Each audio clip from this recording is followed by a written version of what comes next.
This week we study about Moroni's visit to Joseph. And let me give you a quick tip that will really help you appreciate those verses where he is quoting Old Testament prophets. So here's a really quick overview of the house of Israel in the Old Testament. So in the first half of the Old Testament, you're learning about who the house of Israel were. You're learning about Abraham, Isaac, Jacob, to Joseph. You're learning about Moses delivering them. And then they go back and they live in the land of Israel and they divide it up by tribes. And then they put in a king named Saul. And after Saul was David, and then David was Solomon, and then Solomon was his son Rehoboam. And if you remember, Samuel had warned them to not get a king, but they still wanted a king to be like the other nations. And Rehoboam was not a good king. And 10 of the tribes rebelled and put in their own king, Jeroboam. So now you have a divided nation of Israel. You have a northern kingdom and a southern kingdom. And each will have their own kings, some righteous, some wicked. They'll have prophets among them, and that's a big chunk of the Old Testament.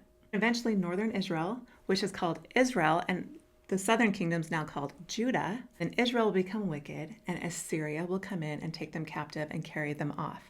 This is the beginning of the scattering of Israel. You have descendants of Abraham with the promises and blessings associated with that and the responsibilities, and they now are going to be scattered to the world like sheep who don't know their shepherd. You still have the southern kingdom, which is Judah, or the Jews, and Babylon will eventually come in, take them captive, but some will return. But before Babylon takes them captive, Lehi and his family leave. This is that time period. So here's a really good tip. Isaiah was the prophet when Israel was being scattered, northern Israel. It would have been heartbreaking, and he warned Judah that the same fate would come to them. Also, he talked about a day, a future day, when Israel would be gathered. So when you read Isaiah, know that he is looking forward to a time when Israel would be restored, when the Lord would gather back his people. So now fast forward to Moroni appearing to Joseph. So when he's quoting the prophets, he's quoting these Old Testament prophets who were looking forward to a day when Israel would be gathered. So if you look at the first half of the Old Testament, it's the story of Israel. Then after that, it's prophets prophesying of a future time when the Lord would fulfill his word and gather Israel. And you see all these prophecies. So when Moroni comes to Joseph, that's who he's quoting. He quotes Joel, he quotes Malachi, he quotes Isaiah. So as you're reading those, know that we are a part of what these prophets saw, a day when Israel would be gathered. This has been President Nelson's focus, is to help us understand who we are and what responsibility we have, and that there's nothing more important we can be doing than gathering Israel. When Moroni came, that's what he was focusing on, was what was about to come to pass upon the earth. And then he said there's a book. And then he instructs Joseph on where to find the Book of Mormon, which is the gathering tool in the last days.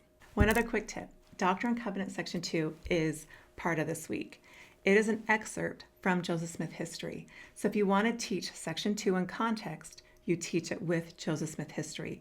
Moroni was quoting that scripture to Joseph, and then it was taken and put as its own section, but the context is actually Joseph Smith history. And here is a really great study tip for you this week. As you're studying, get out a piece of paper, a journal, and write obvious and not obvious or less obvious. And then under obvious, you just write down all the just really super obvious things, like Moroni's appearing to Joseph Smith. This is what Moroni looks like. He appears this many times. Joseph goes to his father and tells his father what happened. So you write down just those really obvious things. And then under less obvious, you start diving a little deeper and seeing what treasures you can find. Like when Joseph went to his father, and his father responded by saying, "Go do what the angel said."